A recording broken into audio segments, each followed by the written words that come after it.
नमस्कार दोस्तों, मैं हूं दीपू। आज की सच्ची घटना उत्तर प्रदेश के बरेली क्षेत्र से है। बरेली में एक दलित परिवार की लड़की जो कि असहाय थी, मजबूर थी, काम धंधा नहीं था, परिवार से कमजोर थी, तो नौकरी के नाम पर, नौकरी दिलवाने के नाम पर एक ऐसा शिकार हो जाती है दोस्तों, जिस शिकार से निकलना बड़ा ही मुश्किल था। लेकिन उसने हिम्मत जुटाई। हिम्मत जुटाने के बाद जो अपने साथ जो घटना घटी, उसने अपने परिवार को बताई, दोस्तों को बताई, तो जल्द से जल्द उसके ऊपर कार्रवाई हुई। उसके ऊपर दोस्तों दुष्कर्म जो बार-बार हो रहा था, इसके लिए वो सक्रिय हो गई। दोस्तों, वीडियो के अंत तक ज़रूर बने रहें, ये वीडियो आपको बहुत कुछ सिखाने वाली है। और वीडियो में पहली बार आए तो आपसे छोटी-सी रिक्वेस्ट है, हमारे यूट्यूब चैनल को अभी सब्सक्राइब, लाइक, शेयर ज़रूर करें और बने रहें स्टोरी के अंत तक। सच्ची वारदात के अंत तक ये स्टोरी आपको बहुत कुछ सिखाने वाली है। नमस्कार साथियों, मैं हूँ दीपू। दोस्तों, आज की सच्ची घटना उत्तर प्रदेश के बरेली से है। दोस्तों, बरेली में एक जिसका नाम है अभिषेक। अभिषेक एक व्यक्ति है जो कि सेलर चालक है, यानी जो सेलर होता है, धानों का सेलर, गेहूं आटे का सेलर, इस टाइप से जो ना सेलर था, सेलर का जो है चालक है, सेलर का मालिक है। और ये रहता है दोस्तों उत्तर प्रदेश के पीलीभीत में। पीलीभीत में जब ये रहता है, इसका अच्छा कारोबार होता है। अच्छा कारोबार होने के दौरान ये दोस्तों इसकी नीयत काफ़ी गंदी थी और अक्सर ये नौकरी के नाम पर, यानी लड़कियों को नौकरी के नाम पर धोखा देता था, उनके साथ शारीरिक संबंध बनाता था। और जब तक उनको यूज करता था, उनकी नौकरी नहीं लगाता था, उसके बाद जो है कोई मतलब नहीं रखता था। चाहे वो जब तक उनका यूज करे, उसके बाद यूजलेस करके अपना किनारे हो जाता था। दोस्तों, ऐसा ही फिर से एक ताज़ा मामला उसके खिलाफ अभी 2 से 4 दिन पहले का है। लड़की दोस्तों बरेली की है, बरेली नवाबगंज क्षेत्र की है, जो कि नवाबगंज में दलित परिवार की ये लड़की, जिसका नाम है मीरा। दोस्तों, नाम काल्पनिक है, नाम चेंज कर दिए गए हैं। दोस्तों, जो मीरा है, मीरा काफ़ी परेशान थी, दलित परिवार से थी और जो इसका परिवार था वो भी काफ़ी गरीब था। गरीब होने के साथ साथ लड़की पढ़ी लिखी तो थी, लेकिन नौकरी से थोड़ा मजबूर थी, क्योंकि इसने कई बार अपने रिश्तेदार या कई लोगों से बोला, तो नौकरी इसकी नहीं लग पाई। दोस्तों, किसी के ज़रिए, किसी मित्र, दोस्त, पहचान के ज़रिए इसका जो फ़ोन कॉल है वो जाता है अभिषेक के साथ, यानी जिसकी मैं अभी बात कर रहा था। अभिषेक के लिए जब इसका कॉल जाता है, कॉल जाने के बाद अभिषेक ये कहता है, ठीक है आपके रिश्तेदार है तो उसको भेज दो, मैं उसको काम पर लगा दूंगा, जिसका नाम मीरा है। मीरा भी किसी के मार्फत वहां पर जाती है।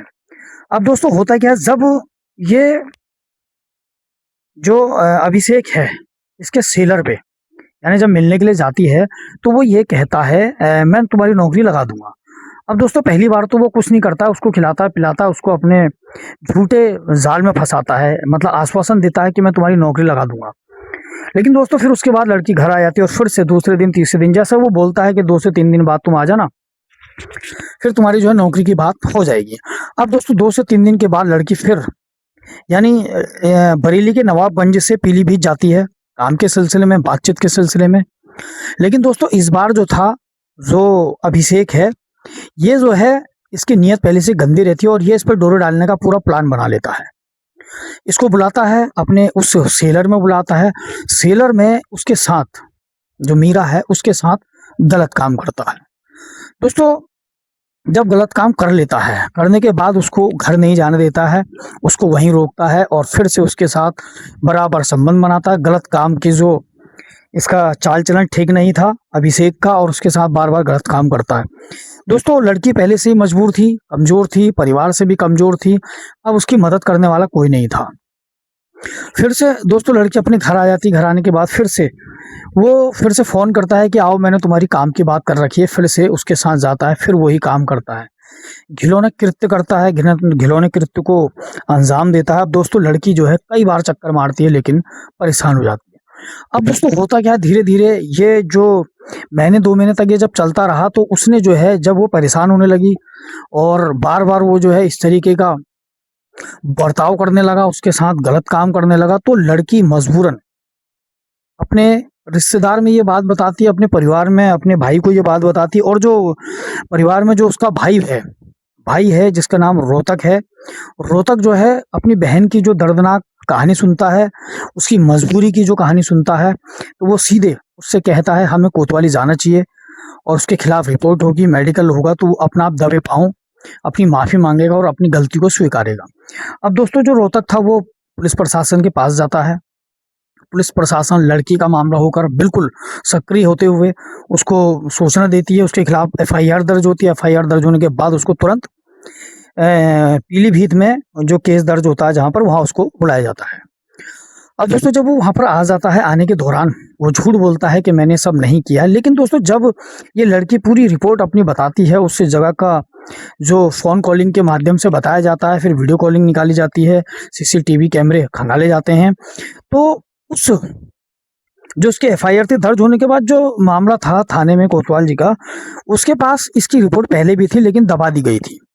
अब दोस्तों मीरा ने बड़ी हिम्मत की थी, मीरा ने जो है इसके खिलाफ रिपोर्ट दर्ज कराई थी। लेकिन जब मीरा इस बात की रिपोर्ट कराती है तो कुछ महिलाएं जो प्रताड़ित इसने पहले भी करी थी, वो भी जो है निकलकर सामने आ जाती हैं। कम से कम 2 से 3 महिलाएं और भी आती हैं दोस्तों, नाम तो मैं गोपनीय रखूंगा और बिल्कुल सच्ची घटना है, सच्ची कहानी है। तो वो जो महिलाएं हैं, वो जो युवती हैं, युवती भी उसी कोतवाली में आती हैं और वो भी इस अभिषेक के खिलाफ एफआईआर दर्ज कराती हैं कि हमारे साथ भी नौकरी के नाम पर, नौकरी का झांसा देकर एक बार नहीं दोस्तों कई बार कई महीनों तक इसने दुष्कर्म किया है, भी एक बार भी नौकरी किसी की इसने नहीं लगाई।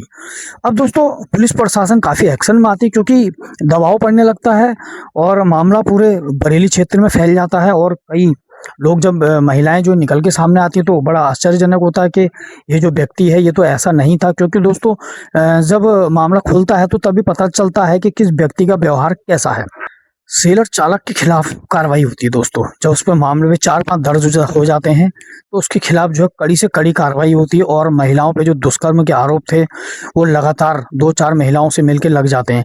अब दोस्तों इस टाइम पुलिस उसकी सख्त क्लास ले रही है और इस वक्त उसको जेल के अंदर भेज दिया है। और ऐसे उत्पीड़न के मामले दोस्तों आपने देखा होगा कि पूरे देश भर में चलते हैं, लेकिन किसी के भी बहकाव में नहीं आना चाहिए एकदम से ही। और दोस्तों आजकल नौकरी तो लगाना बहुत आम बात नहीं है, क्योंकि अक्सर आजकल आप देख रहे होंगे देश भर में अक्सर झूठ बोल के ही नौकरी लगाने के नाम पर ही ठगी होती है। प्रताड़ना से बचें, ऐसे गंदे खेल से बचें कि कोई आपकी नौकरी लगा देगा, कोई एक रात में आपको करोड़पति बना देगा, कोई बहुत अच्छी कंपनी में नौकरी लगा देगा, सरकारी नौकरी लगा दो। तो ये फर्जी वाले आजकल चल रहे हैं दोस्तों। आपको किसी की बातों में नहीं आना है, किसी के झांसे में नहीं आ रहा, अपना ख्याल रखना है। दोस्तों वीडियो के अंत में एक बात कहना चाहता हूँ, वीडियो बनाने का मतलब किसी का दिल दुखाना नहीं है, किसी को परेशान करना नहीं है, वीडियो से कुछ सीखना है। इस वीडियो से आपको क्या सीख मिली कृपया कमेंट बॉक्स में ज़रूर बताएं। और दोस्तों वीडियो में पहली बार आए तो आपसे छोटी सी रिक्वेस्ट है, हमारे यूट्यूब चैनल को अभी सब्सक्राइब करें, एक लाइक करें, प्यारा सा कमेंट ज़रूर करें, जिससे मेरा हौसला बढ़ता रहे, मैं फिर से सच्ची घटना, रियल स्टोरी आपके सामने लाता रहूं। नमस्कार, मैं हूं दीपू, आपका दोस्त। मिलते हैं नेक्स्ट स्टोरी में, सच्ची घटना में, सच्ची वारदात में। धन्यवाद।